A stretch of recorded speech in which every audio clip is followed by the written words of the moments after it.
Yeah, Tom, my father would come back from the grave and haunt Wait, me. Burr, you had earrings in high school? Oh, God, no. Oh, no. Trust me, if I ever showed up with earrings, here's exactly what my father would say. The ear goes or the earring goes. You decide. So, yeah. You don't need an ear to live. No, but it helps. Okay. All right. Does anybody have any specific questions over that assignment that I gave you all yesterday, which is due tomorrow? Great. Okay. Okay. So, number 13, Yeah. I was just confused because, so I Okay. realized. All right. Oh, All right. go for it. All right. So let's talk. Here's the importance of geosynchronous satellites. Number one, I'm guessing some of you, or most of you, if not all of you, have used GPS on your phone. Okay. So for GPS to work, you have to have stationary, basically, objects in space. Okay, which is tough to do because of the fact that everything's moving. So, well, how the geosynchronous satellites help us navigate is this. So let's say that we want to have one specifically above Wichita, Kansas. Well, if you put it in a near-Earth orbit, it's going to make a revolution around the Earth about every hour and a half. What that means is that the Earth spins at 24 hours. This is going around every 90 minutes.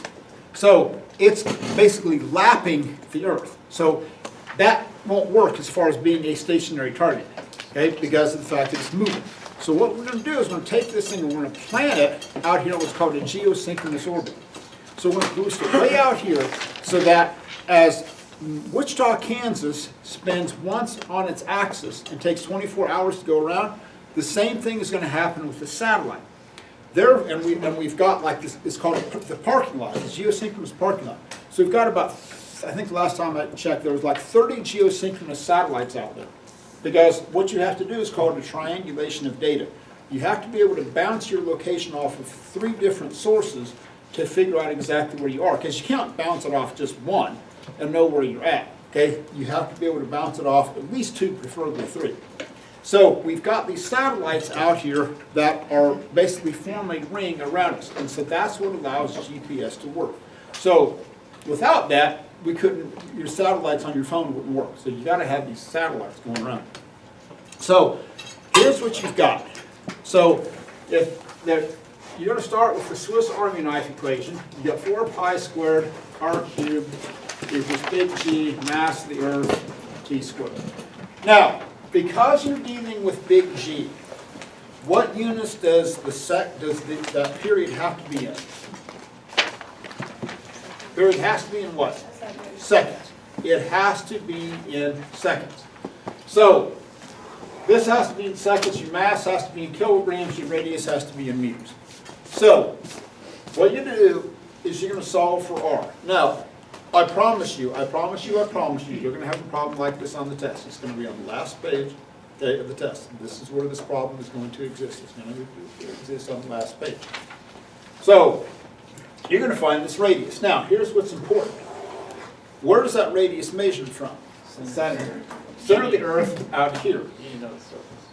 Now, so here's why you need to know the surface distance, mainly because of the fact your ground-based satellite, your ground-based satellite dishes, oddly enough, are on the surface of the Earth. So where are you going to measure the distance from? When you physically go to measure the distance and you're bouncing radio waves off of those satellites, you're not bouncing them off of the center of the Earth. You're bouncing them off the surface of the Earth. So in terms of your calculations, that's what you need to be able to go off of, is the actual surface of the Earth. So here's what I can do with this. Number one, I could ask you to find the radius, which you've done.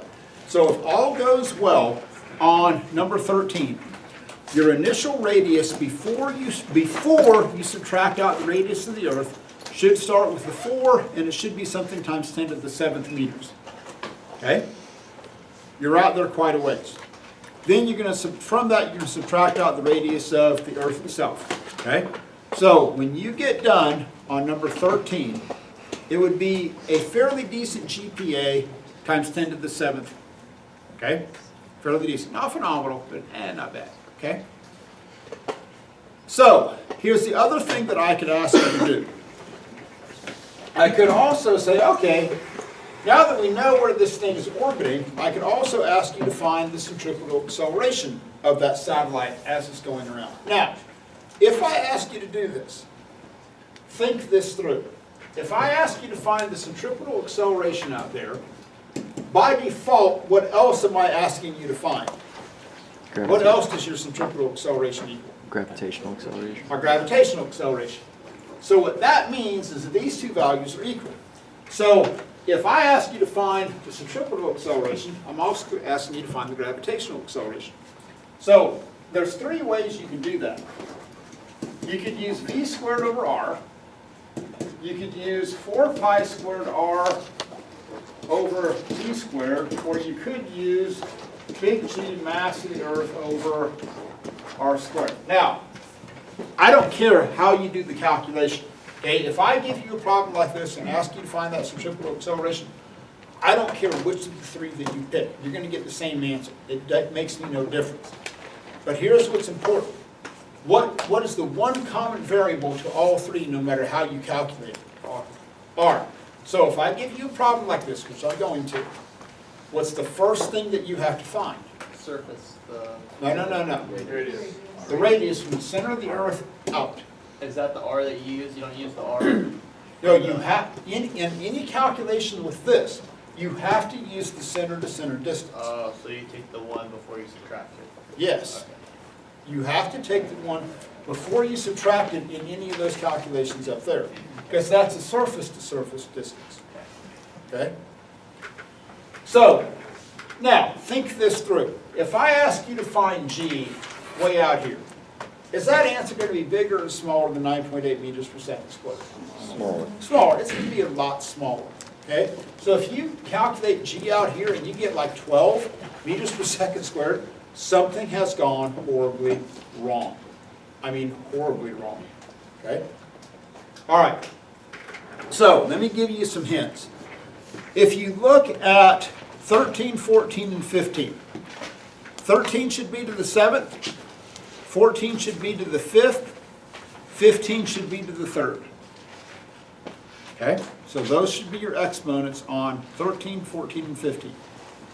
13 is to the 7th, 14 is to the 5th, 15 is to the 3rd. Now, 16 is old school that equation problems, okay? I just threw that in there to make sure you were paying attention. So on 16A, that answer should be a little bit above 4 meters per second. And your answer to B should be between like 2 and 4 meters. Bless you. Okay?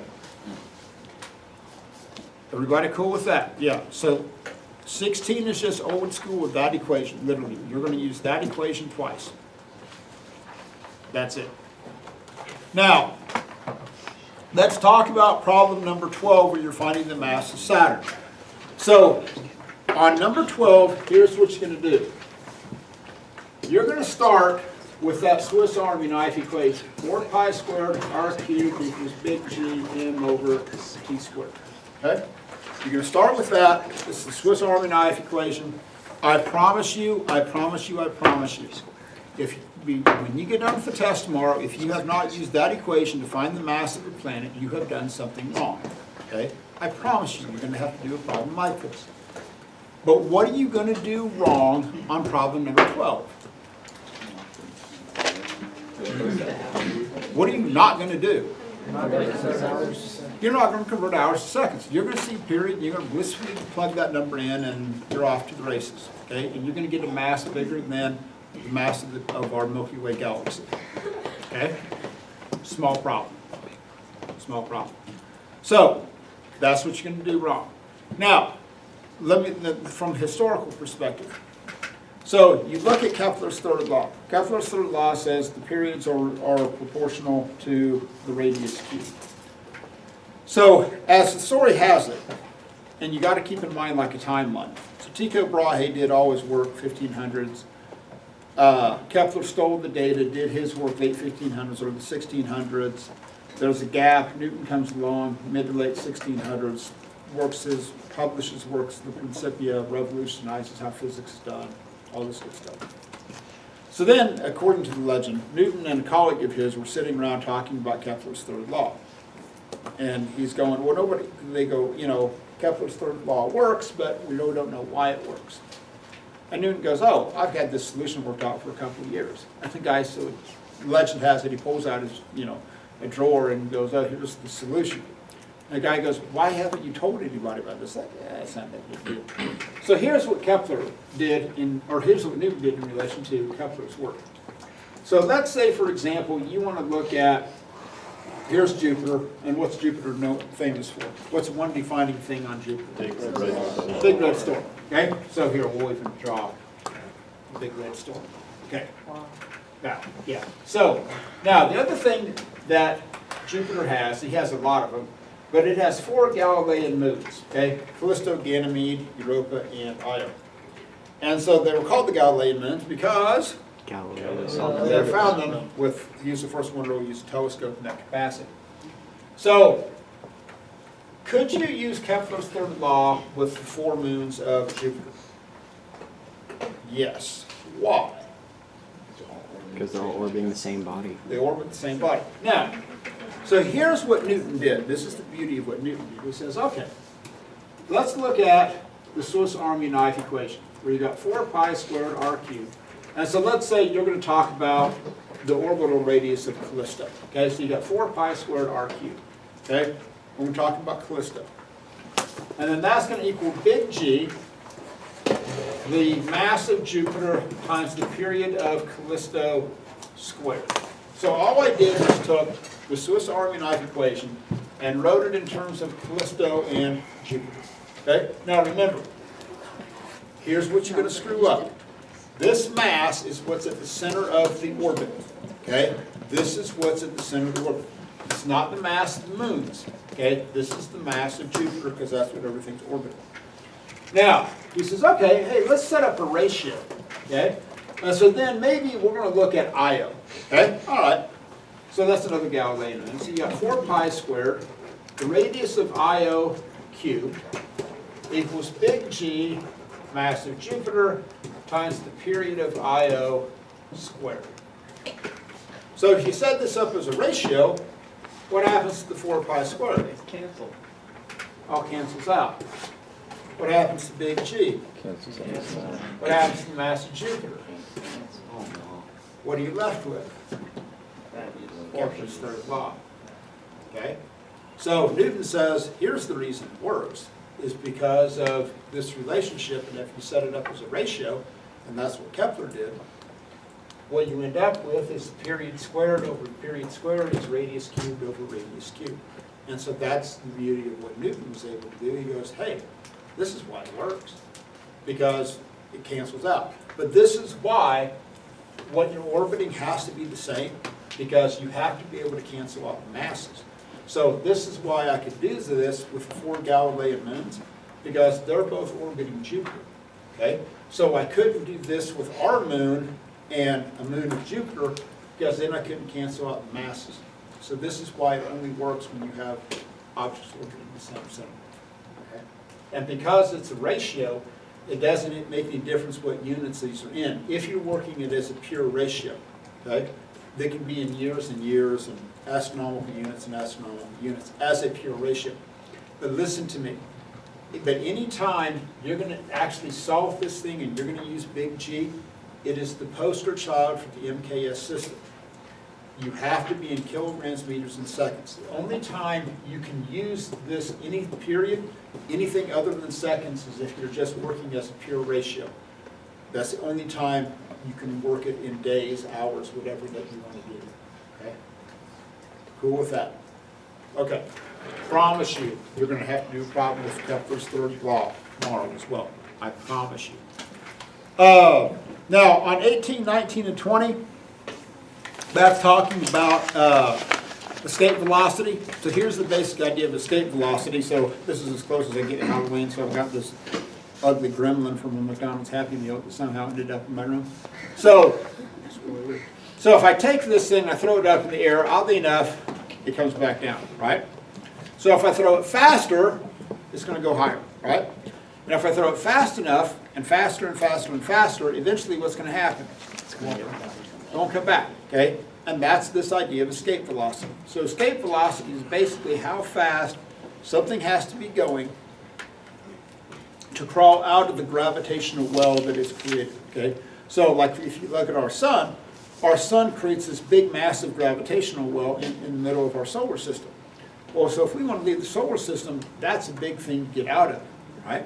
Now, to escape the moon doesn't create as big a dimple and ripple in time and space, so it's easier to escape the velocity of the moon because of the fact that, you know, it's a smaller mass. I will not ask you to calculate pure escape velocity on the test because you don't have the equation on your equation sheet, but you kind of need to know the concept. The actual equation for escape velocity is on the last page of the lecture notes that you have, okay? So it looks like normal velocity equations, but there's a 2 underneath the radical, and later on you'll see where that comes from. It comes from conservation of energy, because kinetic energy is 1/2 mv squared, and that's where that 2 comes from. Later on you'll see where that equation comes from. So that's what you have to watch. So, so this is kind of what I wanted you to especially see on number 20. So that answer, what would be the mass of our sun if it turned into a black hole where not even like light could escape? So your answer on 20 should be times 10 to the 35th. Okay? But what that means is that the sun would have to grow in mass, because that's the next thing I ask you to find is a comparison. So your answer to 20 should be 10 to the 5th times greater. So the sun would have to grow in size by basically about 200,000 times more massive to theoretically turn into a black hole. Okay? So it isn't like we have to worry about all of a sudden, oh, our sun turns into a black hole. No, we're good. We're good. Now, let's talk about question number 6. Okay? So let me kind of explain this just from a historical perspective. So this was after Rutherford did his work. Anybody happen to remember what Ernest Rutherford did? No. Wrong. He did the gold foil, right? He was the one that set it up with the alpha particles that you really can't see, and everybody thinks that they're tiny little marbles, and they're not. Okay, you can't even see these things, but anyway, so he shot them with the gold foil. What did most of the particles do? Go through. They went straight through. Every once in a while, like every once in a million times, one would bounce back. So what he figured out is that the nucleus contains 99.9% of the mass of an atom, but it basically has no volume. So it's almost like a mini black hole. But the electrons are out here, and they're the ones that give it space. So the electrons give it space, the protons give it mass. So one of the things they were trying to figure out is that what happens with this electron, because they were trying to figure out a mental image. Now here's what's important. All the guys that were doing this work were all physicists. None of them were chemists. They were all physicists. Even though the chemistry department lays claim to this, oh, here's the structure of the atom, and no, who did all the work? They go, physicists. Okay. So, it's true, they were. The chemists were trying to figure out how to make meth. Well, it's true. They made more money at it. So, you know, they're not all bad. All right. So, they said, okay, and they were all happy at this point, because they were all trained physicists. They'd all studied planetary motion. And they said, oh, we're just going to take an atom, and we're going to treat it like a small solar system, with the nucleus being the sun, and the planets being the electrons. And they were all excited, because they're going, oh, this is in our wheelhouse. We know how to do this calculation. This is cool, right? Hey, we can do F equals big G m1 m2 over d squared. Now the problem is trying to find the mass of an electron and the mass of a proton, because if you notice they're like 10 to the negative 27, excuse me, 10 to the negative 31st. So it isn't like you can take an electron and grab it and put it on a scale and go, oh, here it is. Okay, there's the mass. There we go. No, actually you have to use magnetic fields. It's fairly complicated how you get that, but it's cool. So I said, well, let's calculate the gravitational attraction between a proton and an electron, and we'll see what's happening here. So if you do that calculation on 6A, you should get something times 10 to the negative 47. Okay? Now, on B, what I'm asking you to do on B is compare the electromagnetic force to the gravitational force. And what you should see, and again, I'm not going to ask you to actually memorize this number, but if you do B right, you should see that the gravitational force is 10 to the 39th times greater than the gravitational force is over that same distance. Now, here's the anomaly, okay? Is that atoms are stable, okay? Like for example, I've had this same demo table since the fall of 1994. I got it new, fall of 1994. You all weren't even thought about being born yet. And guess what? Every day I come in and it's still a table. It's still stable, it's still black in color, it still has the same stains on it, okay? It's still a table. I don't worry about it changing into something else. Atoms are very, very stable, and that's a cool thing. Otherwise, we wouldn't be here having this discussion. So, they said, okay, but here's the dichotomy. You have an electron which is negatively charged, which is pulled very, very strongly towards that proton because they have opposite charges, okay? 10 to the 39th times greater than gravity. Imagine that all of a sudden gravity becomes 10 to the 39th times stronger, where it matches the electromagnetic force. Okay, we'd just be crushed. The Earth itself would just be crushed. Okay. So, but here's what the problem is that when electrons go around in circular orbits, they're accelerating. Why are they accelerating? Changing direction. Now, listen to me very carefully when I ask you this question. Is it possible for an electron to move in a circular path around the proton with constant velocity? No. No. Why not? It's changing direction. Change the direction. Therefore, it's accelerating, right? Because what does the electron want to do? Fly off. Electrons, even though it has just a minuscule amount of mass, it still obeys Newton's three laws of motion. So by virtue of the fact that it's going around in a circle, there's a force acting on it. Now, is it possible for that electron to go around the nucleus with constant speed? Yes. Yes. Yes, because speed is just what? Magnitude. But I guess, But here's the problem. When electrons accelerate, and the electron is accelerating, it gives off electromagnetic radiation. As it gives off radiation, electromagnetic radiation is like losing energy. So it's somewhat analogous to me taking this rubber stopper, okay, and swinging it over my head, and as soon as it starts to do that, I start to lose energy very, very rapidly. Well, if I start to lose energy, what's going to happen? It's going to stop. It's going to collapse into it. So because these electrons are rotating and accelerating, electromagnetic theory at the time would say the electron should collapse into the nucleus just like that because of the fact that they're radiating energy. So they should lose this energy and go whoop, and all of matter should become infinitely dense because the electrons would not be able to occupy space. And so this created a huge problem in the physics community. It's like, well, how do we explain this one? You know, dear Lord. So what happens, Erwin Schrödinger, he came up with his equations that describe the motions of electrons as actually waves. And so as they go around, they travel in waves, and because they're traveling in waves, they have to reinforce that wavelength, and so that's why they don't collapse in. So that was a cool way of explaining how they don't do that. If you ever get a chance to do Schrödinger's equations for wave probability, don't. They suck. Okay? I'm just telling you, it's the most brutal math I've ever done. Like each problem takes like an entire page. And you get done and you get a number. It's like, okay, cool. What does it mean? I don't know. It's a probability function. So I'm just telling you, if you ever get a chance to do Schrödinger's equations, oh, brilliant. But so they had to figure out some way to explain the stability of atoms, and that's what they worked out, because if this thing travels in a wave and it has to reinforce itself, that's why they don't collapse in. And that's also why you have electrons that have distinct energy levels, because of the fact that they can only exist within like a multiple of that wavelength, and that's why the electrons don't fly. Okay.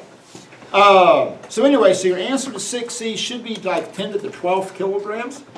So the reason I had you do that is you say, okay, hey, maybe we're onto something with this gravity thing, okay? Maybe we'll how much like mass would that proton have to have? A lot. A lot. That would be bigger than the Earth itself. No. The Earth is 10 to the 24th, okay? It'd be half the Earth itself. Really? I'm just talking. Why did you say it would be half? 10 to the 12. And the Earth is 10 to the 24th, right? Yeah. Okay, so let's do this. So your answer to 6C should be 3.8 times 10 to the 12th. If you do it right, that's what it should be. So great, let's do this. Let's take 3.8 times 10 to the 12th and divide that by the mass of the Earth. Let's just make the mass of the Earth easy and call it 6 times 10 to the 24th. So somebody take 3.8 times 10 to the 12th and divide it by the mass of the Earth. You're trying to expose me. Yeah? I am. So take 3.8 times 10 to the 12th divided by 6.0 times 10 to the 24th. And then multiply that by 100 so we'd have it as a percentage. Yeah. We got something to the negative 11. Okay? Something times 10 to the negative 11th percent. Yeah. I don't think that's half. So what is an example of something with a mass that is 10 to the 12th?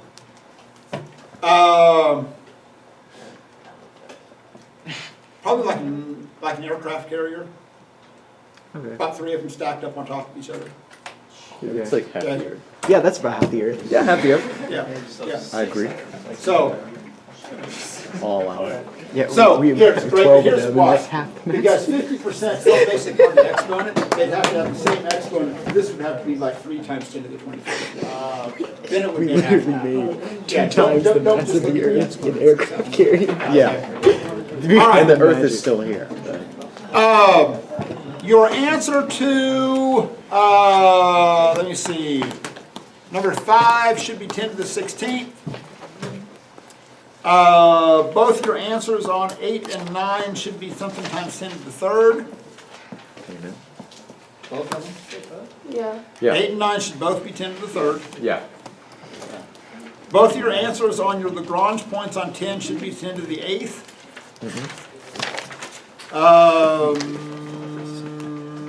Your answer to number 11 in minutes should be about an hour and a half. Yeah. Okay? Remember, that is due tomorrow. Okay? Due tomorrow. Okay. So are we not going to be given these equations? What? No, the only equations you're going to have is what's on your equation. Okay. So we have to come up with the numbers and Yeah, you just have to write it. Yeah. Oh, that's true. Where's your sheet? Where's your sheet? I need to see What's number. organized, just- I don't know what I don't know. Yeah, that's all it is. Come on. Okay.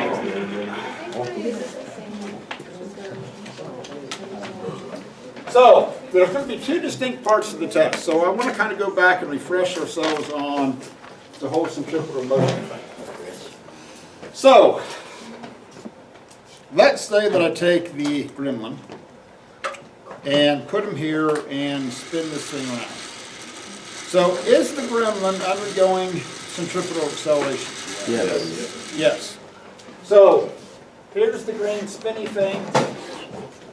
Here's the gremlin. Okay? So what are there's 3 forces acting on that gremlin when that thing is spinning. What are the 3 forces? Gravity's going to be acting right down. And then what else? Friction. Well, friction's going to be creating what? Force. Centripetal force. How do you know there's a centripetal force acting on the gremlin? Because it's not flying off. It's not moving in a straight line. So I got some centripetal force. Now, here's the big kicker. What is actually creating this centripetal force? Friction. It's either string there's a gravitational source in the middle of this thing and it's in orbit, or there is friction. Let's go with friction. So I'm going to set that centrifugal force equal to force friction. Okay? Now, mu equals what? Force friction over force normal. Now, on a flat surface, listen to me. On a flat surface like this, you set your force friction equal to your centrifugal force. Okay, so that's going to be my FC. I'm on a flat surface, so my normal force is balancing out my gravitational force. So this is going to be Fg. So, simplest way to do this is mass times your centrifugal acceleration. This is mg if you want to get clever, which you can. The masses cancel out, so on a flat surface, mu is the ratio of AC over g. This equation is not on your sheet. It's not there. But if you think it through, you can. This is what you have to be able to do, is think it through and come up with this relationship. Now, let's say that I'm going to spin this thing, and I'm going to have Bree count the number of revolutions it makes in a minute. Okay? So we're going to do this, okay? It's going to get fairly annoying because it makes noise. And Bree is going to count, and I'm going to time it, and we get done with a minute. And Bree counts 30 revolutions. Okay? So it's to make 30 revolutions in 1 minute. So what do you call it when you're talking about an event per unit of time? Is that frequency or is that period? Frequency. Frequency. Oh. You were saying period. I said period. Okay, so when you have, we'll get to that, okay? When you have an event per unit of time, and typically it's measured in RPM, which stands for revolutions per minute. If your car has a tachometer, okay, that's what it's measuring, is how many revolutions per minute your car is, the engine is making, okay? But here's the problem. When you look at centrifugal acceleration, that's 4 pi squared r over t squared. We don't have the period, but we have revolutions per minute. So what can we do? How can we parlay this, revolutions per minute, into period, which is seconds per revolution? At the inverse of it. Now, do you think I want to leave this in revolutions per minute? No. 1 minute is 60 seconds. 60 seconds. So what I would recommend is I'd say, well, I'm going to make that 30 revolutions per 60 seconds. Okay? That's what I would start. So, Can I please read this to your class? yes. Okay. Hello, my name is Shalissa. I'm a 21-year-old woman that died while texting and driving.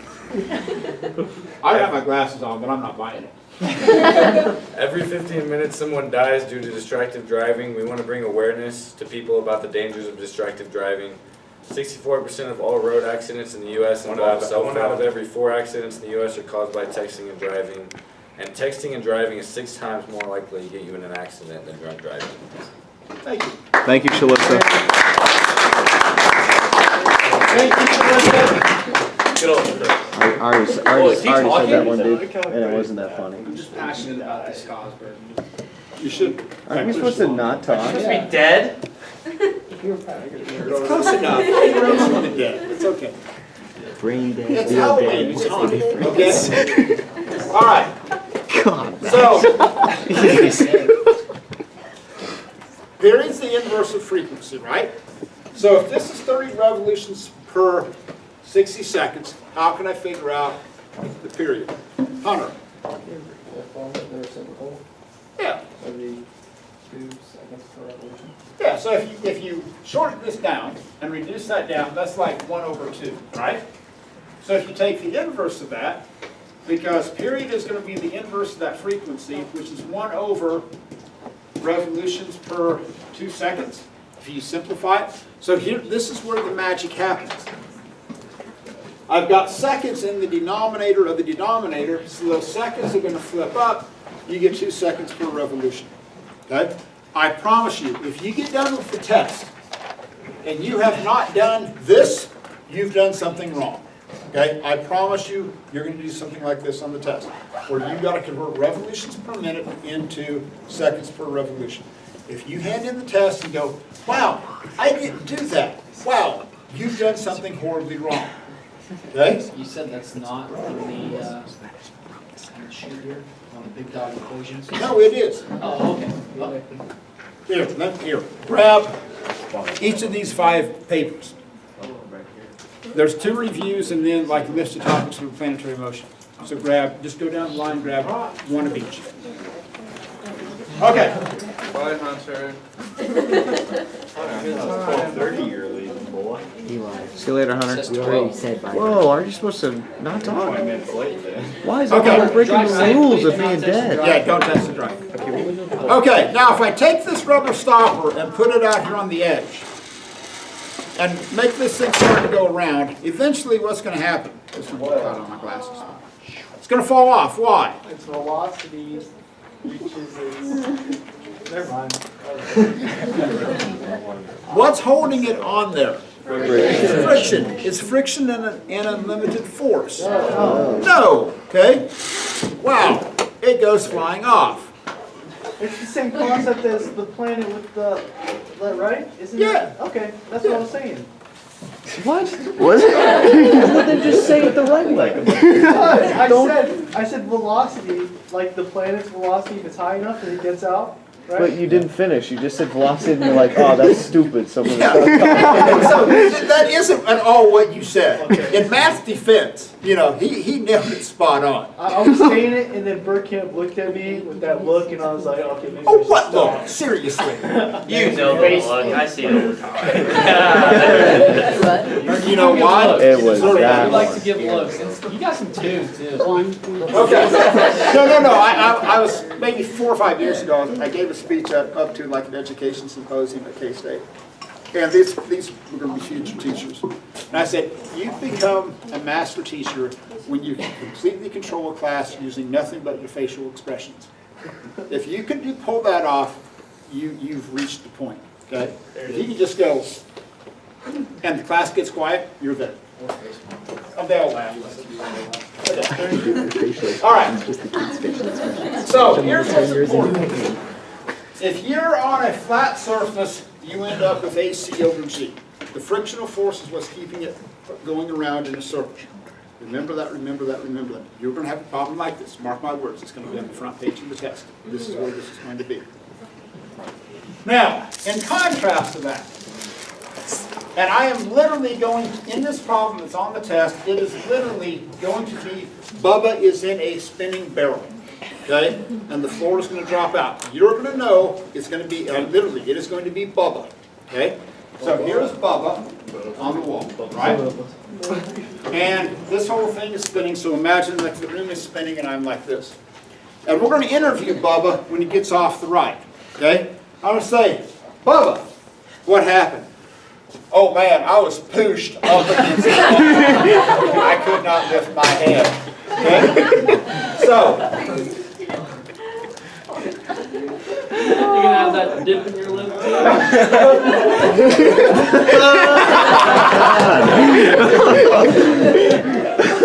just beat to drink chicken gum. All right. Berg is a horseshoe guy. You're a horseshoe guy. A horseshoe. We're dying, bro. Brother is? No, not me. Okay. So anyway, so here's the story. So Bubba's going, I was pooched. So, I got a brother-in-law that says that all the time. So, was Bubba right? No. Was something inside of the ride pushing him against the wall? No. What was happening to Bubba? His body was like Accelerating. He was accelerating, right? What did his body want to do? Wanted to go in a straight line. So what was the barrel wall doing? Stopping. Stopping him from doing that, right? So he was feeling the action-reaction force against the barrel wall. Why did he want to go in a straight line? Inertia. Let me give you a hint. When you get to the Bubba question, and there's going to be a Bubba question, and I'm going to ask you, what was happening with Bubba? You want to use the word inertia, okay? And just don't write this whole explanation at the end, put the word, oh, inertia. Okay? No, it's not the point. Now, so let's look up like this, a side profile of Bubba. Which doesn't sound good at all. Anyway, so here's Bubba. Give him a beer belly. Right? Here's Bubba, and it's got the horseshoe lip as you put it, okay? So, what are the forces acting on Bubba? Gravity. Which is going to be acting Down. straight down, okay? Normal force. Which Even the Earth even still likes Bubba. isn't your friction acting as your normal force in this situation? Yeah. Now, we'll get to the friction in just a second, okay? You're on step 3, I want force 2. What's the force that's keeping Bubba from Centrifugal. going, which is going to be acting Inward. at to the Velocity. velocity vector. If those are the only two forces acting on Bubba, what would Bubba do? Slide down. Bubba would slide down because there wouldn't be anything balancing out the gravitational force pulling him down. So what is actually keeping him from sliding down? Friction, which is going to be acting upward. Now, here's the difference. And this is what you have to see between a situation like this, where you're driving around on a flat surface, versus this situation where you're in a wall. You still start with mu equaling force friction over force normal. Okay? Start with that idea. But here's what's important. In this one, what does your frictional force have to balance out? And your normal force, what's the force that's acting at right angles to the wall? Your centripetal force is. So that's your centripetal force. So this one, you get mg over mac, masses cancel out. So here's the difference. If you got Bubba in a barrel, mu is going to be g over ac. If Bubba's driving his motorcycle around the track, it's ac over g. So this is what, if I were taking this test, this is what I would do. Okay, and I've taken a lot more physics tests than all of you ever will. I was big into index cards. Okay, like in this situation, I have two distinct situations. I have a flat surface, and then I have a barrel. So I would go through and I would write down, okay, what do I know about a flat surface? I said, okay, my force friction is creating my centripetal force. I end up with AC over G. That force is acting inward. Then on the other side, I'd say, okay, hey, here's Bubba in a barrel. With this one, my gravitational force is acting down, my force friction is acting up, and I end up with G over AC. Neither one of these equations are on your big dog equation sheet. They're not there. Okay? So this is something that you have to be able to derive. Because me personally, the more often I wrote stuff down, the more likely I was able to remember it and actually understand it. So, like, if I were you all, I've given you all 3 distinct sets of lecture notes. Personally, I read through them and I just kind of outline them. I physically write it out. I always learned better when I would just write stuff out. You don't have to. I'm just telling you, that's what I would do if I were preparing for this test. I would make note cards saying, okay, like you got the equations for planetary motion. Okay, when do I use each one? You know, for example, on the test, that you've got to be able to take something like this, V equals big Gm over R, and you know you've got to be able to prove that that produces units of meters per second. You know that's going to be on the test. Have this on one side of the equation, then or on the note card, and then flip it over, and then be able to take this equation and prove that you get meters per second out of it. Do it for period, do it for little g. Because you know I'm going to pick one of those 3, and I'm going to make you do dimensional analysis on it. It's going to be towards the top of the 3rd page. That's what it's going to be on the test. Okay? Promise you. All right. So those are the 2 types of centripetal motion problems. There's a 3rd type, and that's going to be when you have a situation like this, okay, where you're swinging around in a vertical plane like this. So when is that strain going to be most likely to break? Top or bottom? Bottom. Bottom. Why? Because at the bottom, what does that strain have to do? When you're at the bottom, that strain has 2 jobs. What does it have to do?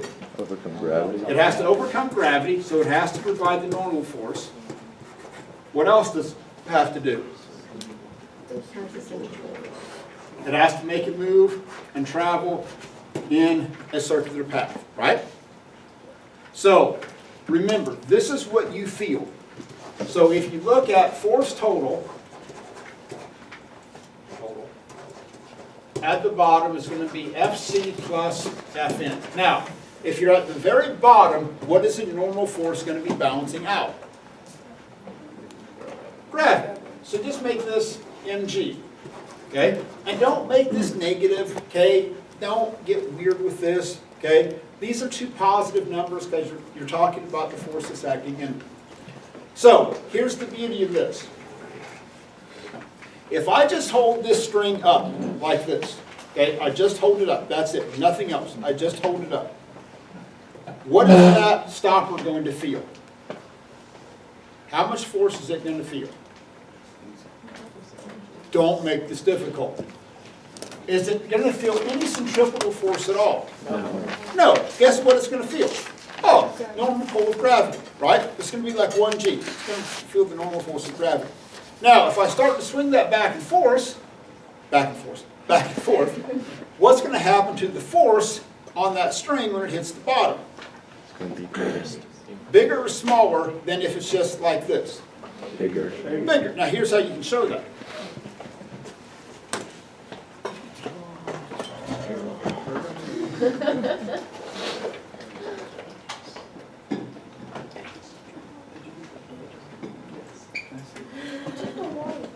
I ran out. I just took a little You sip. could have refilled it. Oh, I forgot about that. Okay, so Mad Max, give us a spin.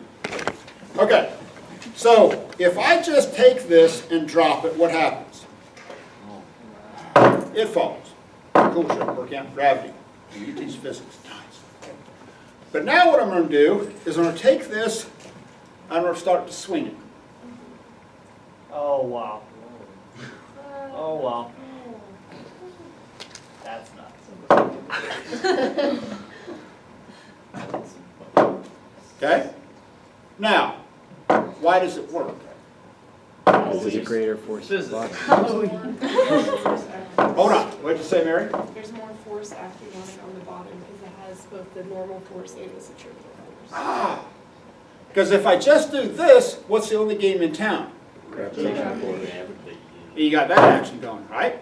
But now, look at the correlation. When is there going to be the most tension on this string? Very bottom. Guess what? That's when it's going to prevent that mass from moving, right? Now, if you go really big,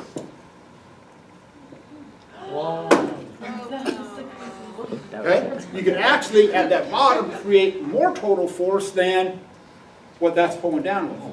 So, if you go just, well, we'll go quite that big. But then when it hits, there's my Halloween trick for the day.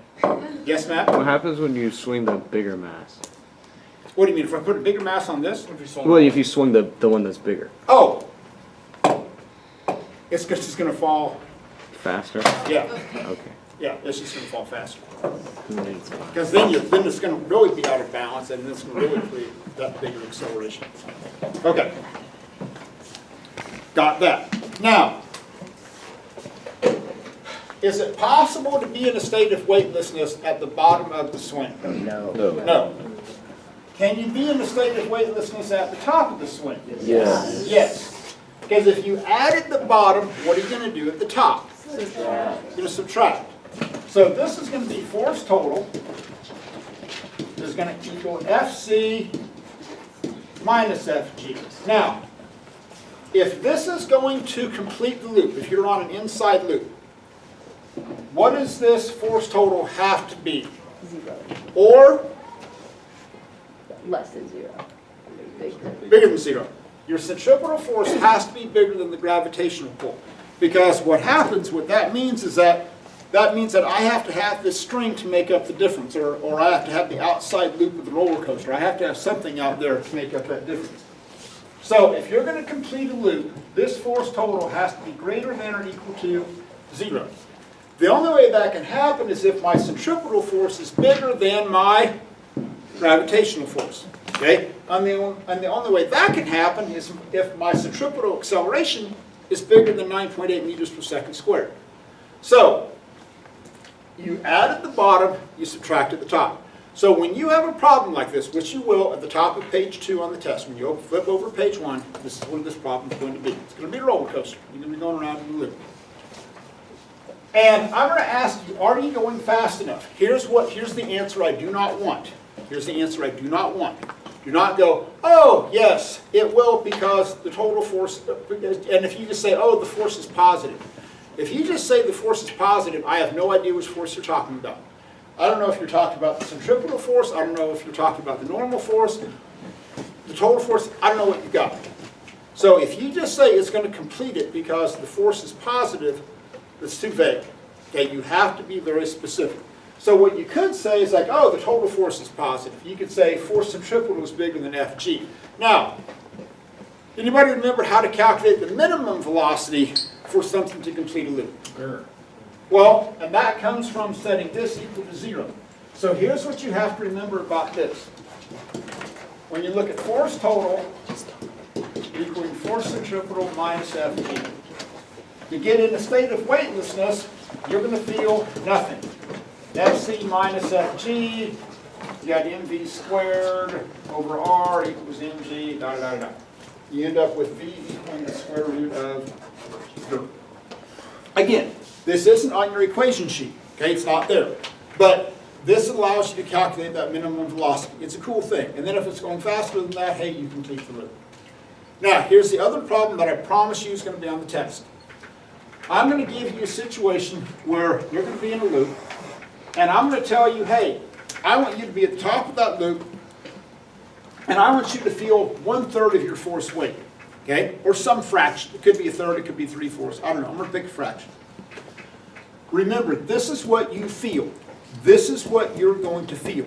So if I tell you, hey, you want to feel 1/3 of your normal force weight, you're going to take that and you're going to go, okay, 1/3 Fg equals Fc minus Fg. Then what are you going to do? Add Fg. I'm going to get 4/3 mg equaling mv squared over r. Mass is going to cancel out, so for velocity. The only thing that I will change on this is this fraction. Okay, if there's a problem like it on the review, I'm telling you, this problem is going to be here. The only thing I will change in this process is this number right there. Now, this is the same lecture I gave to my first block class. You all have to be willing to take advantage of information that someone's going to give you as a teacher. If I were sitting out there, if it were me, and my professor says, hey, this problem's going to be up on the board, I'm just going to change this fraction. What do you think I would be doing? Changing up that fraction. I would be copying this down and making sure that I know how to do a problem like this. Okay, because here's what the problem. You all sit there and you go, oh yeah, I'll remember it. Guess what? This is the most missed question on the test. Okay, it is. This is the most missed question. So when a teacher says, hey, this is the type of problem you're going to be on the test, and this is the only number I'm going to change, make sure that you know how to do it. Okay? And again, I like to write stuff down. That's just me. Yes? Is that MV cubed or MV squared? No, this is, so I moved this over. Yeah. So this is mg. That has to equal the centripetal force, which is mv squared over r. Masses cancel out. Then if you want to get v by itself, you would have 4/3 GER. So literally, the only thing that changes between this problem and the one on the test is this fraction. If you want to feel half your force weight, you put 1/2. If you want to feel 1/6, like Martian or Moon's gravity, which would be 1/6, you'd put 1/6 there. That's the only thing that changes. Great. So, why is it that Fg is Fg? Fg equal to Fc minus Fg? Because you're going to feel like like I would tell you, like right now you feel like you weigh 120 pounds. If I would say, if you're at the top of that loop, you're going to feel, instead of 120 pounds, you're going to feel like you only weigh 40 pounds. That's where it's going to come from. So it's always going to be a multiple of what you feel right now. Okay, so for the review, you've got 5 pieces of paper. Max, give us a spin. So you've got, there's going to be 2 distinct portions to the test. The first part of the test is going to be all centripetal motion. Nice catch. Good? Good guy. Okay. Now, so this is all of this. Then you've got the answer key to that. If nothing else, I would recommend that you work the problem with a roller coaster going into a loop.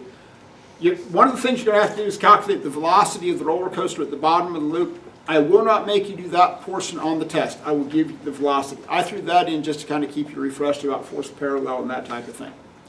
Then you've got above it in a barrel on the back side. Make sure that you can do that one. And then on number 5, this is about 2/4 spinning, sitting on a turntable that's spinning. So on this one, what I'd recommend that you do 3, 5, and 6. Then on the planetary motion problems, again, you've got a blank one. You've got the answer key to that. I'd try and work about all of these because there's not that many planetary motion types of problems. I'd recommend that you try and work all of these. But if push comes to shove, I'd work 16 when you're trying to find the centripetal acceleration of a satellite in orbit. Okay, if nothing else, I'd maybe hammer that one. And you've also got one where you're defining like the mass of the planet and you have to solve for m. I'd recommend that one. Then you've got this. This is just like a list of topics for the planetary motion test. And if you want, here's some information about Galilean moons of Jupiter. And this is the type of thing that you'd have to be able to do, like look at a graph, verify they obey Kepler's third law, that type of thing. So come up, get one of each of the 5 pages. Mad Max, we're done.